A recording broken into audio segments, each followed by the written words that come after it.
Lors de la renaissance d'Israël en 1948, l'alliance avec les États-Unis n'est pas une évidence.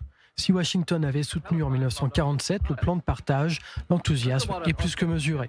La diplomatie américaine est influencée par la vision du président Roosevelt, décédé en 1945, qui pensait avant tout au monde arabe et au pétrole saoudien. Le 14 mai 1948, 11 minutes après la proclamation de l'indépendance d'Israël, le président Truman reconnaît Israël. Ainsi, le successeur de Roosevelt va à l'encontre non seulement du lourd héritage de son prédécesseur, mais aussi à l'encontre des diplomates du département d'État.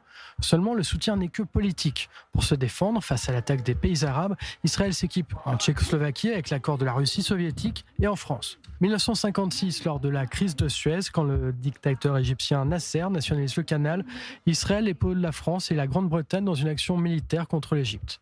Seulement, Washington met fin brutalement à l'expédition. Le président Eisenhower menace Israël de sanctions économiques brutales. C'est une humiliation diplomatique pour Israël. L'amitié historique se fera encore attendre quelques années. Avec l'arrivée de John Fitzgerald Kennedy à la Maison-Blanche en 1961 et sa volonté d'endiguer les velléités hégémoniques soviétiques, la relation avec Israël évolue.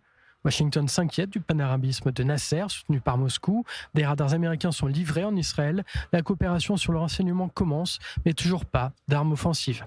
Ce n'est qu'en juin 1967 qu'un événement majeur change la donne et les alliances.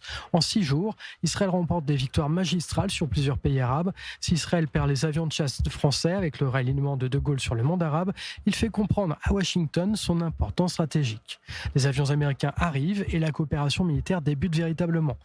6 ans plus tard, la guerre de Kippour, lancée lâchement par l'Égypte, met Israël en danger existentiel. Golda Meir sollicite une aide d'urgence à Richard Nixon, dont l'administration prend quelques jours pour répondre. Washington craint d'apparaître trop pro-israélien et veut ménager les Arabes. Résultat, Israël se retrouve au bord du gouffre, encerclé sur 2 fronts.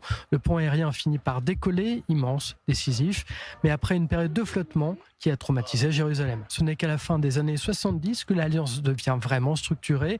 1979, avec les accords de paix Israël-Égypte de Camp David, Washington garantit une aide militaire annuelle. Israël devient alors un pilier de la stratégie américaine au Moyen-Orient. La relation entre les deux pays qui célèbrent la liberté n'a rien d'évident. Entre 1947 et 1980, elle n'est pas naturelle, pas immédiate et parfois même conflictuelle. L'alliance indéfectible n'est pas née en 1948, mais façonnée par la guerre froide et les succès militaires inespérés d'Israël près de 20 ans plus tard.